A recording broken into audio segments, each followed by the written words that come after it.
মই কৈছোঁ মুখ্যমন্ত্ৰীজনক আহ্বান জনাইছোঁ যে যিমান বালি চিণ্ডিকেট, কয়লা চিণ্ডিকেট, হিল চিণ্ডিকেট আছে তেওঁলোককো বিজেপিক জইন কৰাই দিয়ক। তেতিয়া এটলিষ্ট মানে চিণ্ডিকেটটো কমি যাব। যদি মুখ্যমন্ত্ৰী ইমানেই তেওঁ চব কথা জানে তো বালি চিণ্ডিকেট চলোৱা মানুহখিনিক কৈ দিয়ক চিণ্ডিকেট চলাব নালাগে। হিলৰ চিণ্ডিকেটটো চলোৱা মালিকক কৈ দিয়ক যে হিল চিণ্ডিকেট চলাব নালাগে। মহৰ চিণ্ডিকেট যিজনে চলায় তেওঁক কৈ দিয়ক এইখিনি কাম বাদ দিয়ক। সেইখিনি কিয় নকৰে? যদি চবৰে ফোন নম্বৰ তেওঁলোকৰ ওচৰত আছে তো নিশ্চয় বালি মাফিয়া, হিল মাফিয়া, কয়লা মাফিয়া, ব্ৰইলাৰ মাফিয়া চবৰে নম্বৰ থাকিব। তেওঁলোকক অলপ ফোন কৰক। ৰাইজে সেইটোৱে বিচাৰে। টলত যে আজি চলি আছে, গেটৰ যে চিণ্ডিকেট আছে তেওঁলোকক কওক। সেইখিনি নকয় আকৌ, সেইখিনি চলিবলৈ দি আছে। এইনো কি হৈ আছে আমি বুজি পাইছোঁ। মানে বিৰোধী কণ্ঠ থাকিব নালাগে, চিণ্ডিকেটবোৰ চলি থাকিব লাগে, সেইটোৱে আৰু। ৰাইজৰ কেনেধৰণৰ সঁহাৰি পাইছে?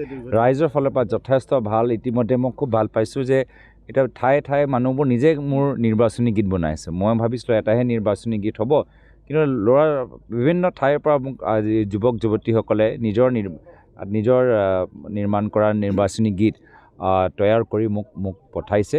মই স্বাগতম জনাইছোঁ। আৰু আমি ইতিমধ্যে বিভিন্ন এই গীতবোৰ যি ৰাইজে বনাইছে আমি তাৰ পাৰ্মিশ্যন আমি ইতিমধ্যে লৈছোঁ আৰু ভৱিষ্যতেও আমি সেইখিনি গীত আমি প্ৰচাৰত আমি ব্যৱহাৰ কৰিম। যিমানবাৰ মই মাজুলী আহিব পাৰোঁ মোৰ চেষ্টা থাকিব।